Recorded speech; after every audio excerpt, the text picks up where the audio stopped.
নমস্কার, আমি বৃষ্টি। আমার নতুন আরও একটা ভিডিওর সঙ্গে তোমাদের সকলকে জানাই অনেক স্বাগত। আশা করছি সবাই অনেক ভালো আছো, সুস্থ আছো। আমিও কিন্তু বেশ ভালো আছি। সকালবেলা ঘুম থেকে উঠে প্রতিদিনের মতন আজকেও কিন্তু ব্রেকফাস্ট তৈরি করতে চলে এসেছি। আজকে কিন্তু একদিন পর, মানে কালকের ভিডিওটাতে তোমরা হয়তো ঘুগনিটা দেখেছো, তো তারও একদিন পরে আবারও কিন্তু সকালবেলা ব্রেকফাস্টে আজকে জলখাবারে ঘুগনি আর রুটি বানাবো। তবে আজকের এই ঘুগনিটা একটুখানি অন্যরকম। তোমরা জানিও, পুরো ভিডিওটা দেখো যে তোমরা এইভাবে বানাও কি না, আর কেমনভাবে বানাও আমাকেও কিন্তু সেটা জানিও। তো যাই হোক, প্রথমে কিন্তু আগের দিন রাতে মটরটা ভিজিয়ে রেখেছিলাম। তো মটরটা ভিজানোর পরে এখানে কিন্তু আমি বেশি করে একটুখানি আলু দিয়েছি আর এক বাটি মতন কুমড়ো দিয়েছি। তো কুমড়ো, আলু, পেঁয়াজ, তারপর নুন, হলুদ, এগুলো সমস্ত কিছু দিয়ে দিয়েছি প্রেশার কুকারে। এখনও পর্যন্ত যদিও টমেটোটা কেটে দেইনি, যেহেতু আমি আজকে একটু তাড়াহুড়োর মধ্যে আছি। তাড়াহুড়ো বলতে পারো, ওই সকালবেলা না একটু অন্যভাবেই আমি রান্নাটা করি, মানে চটজলদি হয়ে যাবে, আবার খেতেও ভীষণ ভালো লাগবে। তো তার কারণে এই যে দেখতে পাচ্ছ টমেটো, পেঁয়াজ, এগুলো সমস্ত কিছু কিন্তু প্রেশার কুকারে দিয়ে দিয়েছি। আর এই রেসিপিটা আমাকে মা একবার বলেছিল, কারণ প্রতিবার আজ পর্যন্ত আমি কিন্তু ওই যেমন সবাই কড়াইতে তোমার পেঁয়াজ, তারপরে আদা রসুন কষিয়ে যেভাবে ঘুগনিটা রান্না করা হয় ঠিক সেভাবেই বানিয়েছি। কিন্তু আজকে আমি একটু অন্য রকম করেই বানাবো। সমস্ত কিছু দিয়ে দিয়েছি এখানে কিন্তু প্রেশার কুকারে। তো চলো এখন বাইরে যাই। আগের দিনের কিছু জামা কাপড় ছিল, যেহেতু কালকে রাতে বৃষ্টি হয়েছিল, তো সেই জামা কাপড়গুলো না শুকোয়নি, আর একটা সাইডে করে রেখে দিয়েছিলাম, কারণ ঘরের মধ্যে টাঙানোর মতন ওই একটুখানি জায়গাই আছে, আর বেশ অনেকটা পরিমাণে জামা কাপড় আছে। আর এখানে কিন্তু নিচ থেকে আন্টি কিন্তু আসে, মানে প্রতিদিনই সকালবেলা একটুখানি এক্সারসাইজ করতে। তো ফ্রি হ্যান্ড যে এক্সারসাইজগুলো হয় সেগুলো করে। তো আন্টির সঙ্গে একটুখানি কথা বলছিলাম, আর তার মাঝখানে জামা কাপড়গুলো শুকিয়ে দিয়েছি। আন্টি বলল, তুই কিন্তু অনেক সকাল সকাল উঠে পড়িস, বেশ সব কাজগুলো করে ফেলিস, তো বেশ ভালোই লাগে। তো আমি বললাম যে হ্যাঁ, সংসারে তো ধরো করতেই হবে, আর দেরি করে উঠলেও সেই কাজগুলো দেরি করে হয়, তো সেইভাবে কথা বলছিলাম। তো ওরা কিন্তু হিন্দিতেই কথা বলে, বাংলা ওরা বোঝে না আর বুঝতেও পারে না, তো তার জন্য ওদের সঙ্গে হিন্দিতেই কথা বলি। তো যাই হোক, চলে এসেছি আবারও কিন্তু রান্নাবান্নার দিকে। তো এবারে কিন্তু কড়াইটা বসিয়ে এর মধ্যে কিন্তু পরিমাণ মতন তেল দিয়ে তারপরে গোটা গরম মশলা আর তোমার তেজপাতা দিয়ে দেব।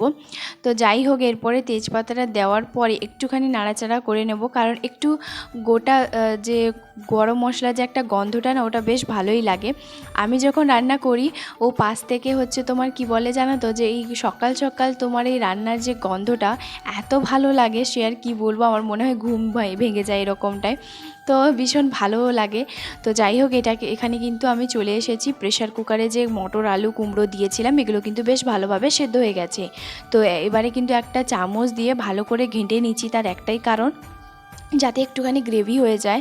আর ওখানে কিন্তু দেখতে পেয়েছো আমি রসুন বাটা দিয়েছি, আদা বাটা দেইনি, তার একটাই কারণ, আমার কাছে না আদা বাটাটা নেই, মানে আদাই নেই। তো আদাটা শেষ হয়ে গেছে, আর আমি যদি অপেক্ষা করে থাকি সকালবেলার জন্য, ওই যে সবজি দাদা ওরা আসে, তখন কিন্তু কি বলতো, ওই 7:30 বেজে যাবে। তো তখন 7:30টার মধ্যে রান্না করে 8টার মধ্যে ওকে দেওয়া, 8টার সময় তো যাবে না, ওই 7:57 এরকমটাই যাবে। তো অনেকটা ঝামেলার ব্যাপার। তো তার জন্য আমি রসুন বাটা দিয়ে করেছিলাম। বিশ্বাস করবেন, এতটা সুন্দর। এদিকে কিন্তু আমার ঘুগনিটা একদম হয়ে গেছে, বেশ গন্ধও বেশ ছাড়ছে সকাল সকাল। তো যাই হোক, কিছু কমেন্টের রিপ্লাই করা যাক। তো আগের কিছু ব্লগে একজন আমাকে বেশ 2-3টে কমেন্ট করেছে, রূপকন্যা কি একটা নাম। তো যাই হোক, তো নামটাও ঠিক অতটা মনে নেই, তবে রূপকন্যা বলে মনে হলো। তো সে মেয়ে কিন্তু, অবশ্যই যতদূর জানলাম ওর আইডির নাম দেখে। তো সে আমাকে লিখেছে যে তোমার এই তো থোবড়া, তোমার হাজব্যান্ড তোমাকে কি করে পছন্দ করে। তো দেখো, কি করে পছন্দ করে সেটা তো ওই মানুষটাই জানে, তাই না? ও আমাকে পছন্দ করে দেখে শুনে ধুমধাম করেই তো বিয়েটা করেছি। তো এই তো থোবড়া, আমার থোবড়া যেমনই হোক না কেন, আমি ভীষণ পরিমাণে ভালো। আর আমার নিজের কাছে আমি অবশ্যই ভীষণই সুন্দর। ভগবান আমাকে যেরকমটাই রূপ দিয়েছে, আমি তাতেই ভীষণ খুশি। তোমার থোবড়া কেমন আমি তো সেটা জানি না। যদি তোমার থোবড়া ভালো হয়ে থাকে, প্লিজ একটা ডিপিতে তোমার ফটো দিও, তো দেখবো তুমি কি। এখনও কিছু কিছু মানুষের কমেন্ট দেখলে সত্যি বিশ্বাস করবে না, ভীষণ পরিমাণে হাসি পায়, যে এখনও মানুষ রূপ নিয়ে তোমার চর্চা করে, রূপ নিয়ে তোমার বলে।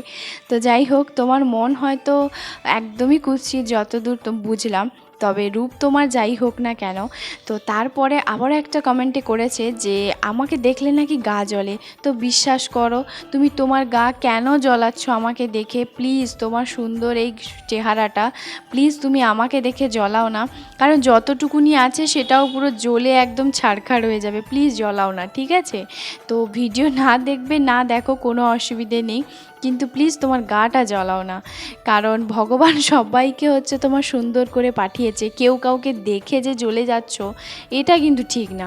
তো আমি সবার ক্ষেত্রে বলছি না, কয়েকটা মানুষ যে বিশেষ করে ওই একটা মানুষ আমাকে বারবার দেখি কমেন্ট করে, তো কেন জানি না ওর কিসের সমস্যা। তো চলো, তোমাদের আজকের ভিডিওটা কেমন লাগছে জানিও। এদিকে কিন্তু ওর টিফিন বক্সটাও রেডি করে দিলাম, যেহেতু সঙ্গে কিন্তু দিলীপ ভাইয়াও খায়, তো তার জন্য হচ্ছে তোমার দুটোতেই মানে বেশি করে দিয়ে রুটিটা অলরেডি হচ্ছে আমি আগে হচ্ছে তোমার প্যাক করে দিয়েছি।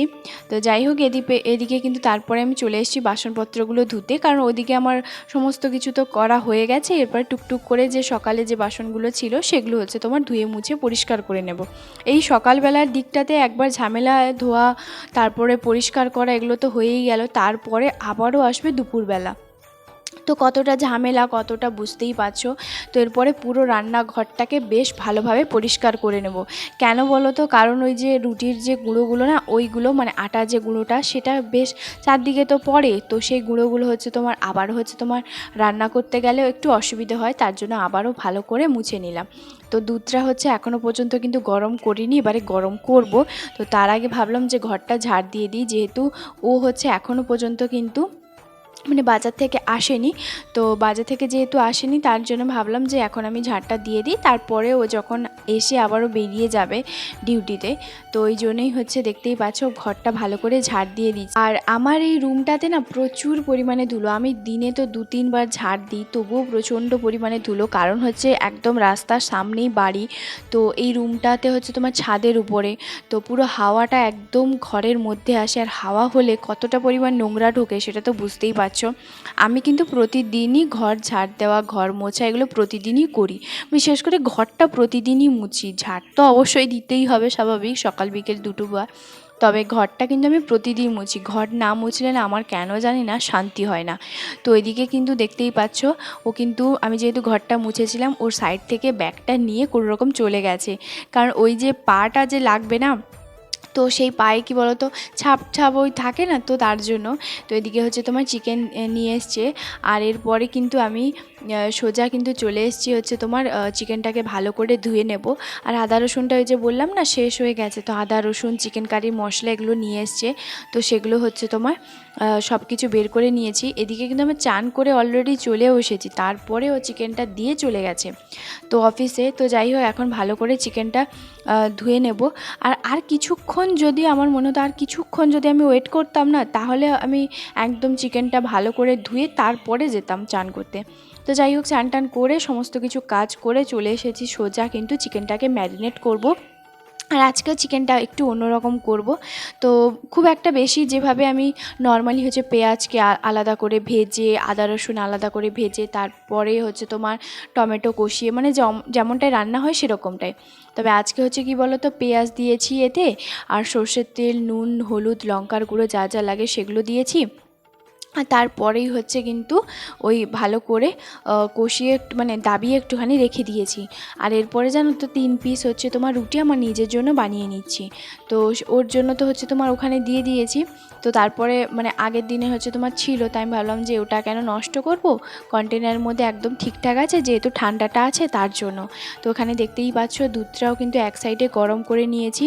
আর এরপরে চাটাও হচ্ছে তোমার মানে বানাবো, তারপর ভাবলাম যে দুধটাই হচ্ছে গরম করিনি। তো যাই হোক, দুধটা হচ্ছে তোমার গরম করে নিচ্ছি এদিকে আরও একবার। আমি না যখনই হচ্ছে তোমার মানে আসি রান্নাঘরে 2-1-3 বার কিন্তু দুধটা গরম করে নিই। আর দুধটা বারবার গরম করলে কি হলো তো একটা বেশ ভালো মোটা সর পাওয়া যায়। তো এদিকে রান্নাটা করছিলাম, আর এদিকে দেখতেই পাচ্ছ পুরো একদম জানলাগুলো দরজাগুলো বন্ধ করে দিয়েছি। তার একটাই কারণ, ওই যে বললাম ওই জানলাতে এত পরিমাণে হাওয়া আসে পুরো গ্যাস একদম বন্ধ হয়ে যাবে। তো যাই হোক, এদিকে দেখতেই পাচ্ছ ফুলকো 3 পিস রুটি আমার নিজের জন্য নিয়ে বসে পড়েছি। ঘুগনিটা এই এক বাটি পুরো ভর্তি ছিল, তো সেই জন্য নিয়ে খেতে বসে পড়েছি। আর আজকের ভিডিওটা এখানেই শেষ করছি। কেমন লাগলো প্লিজ জানিও।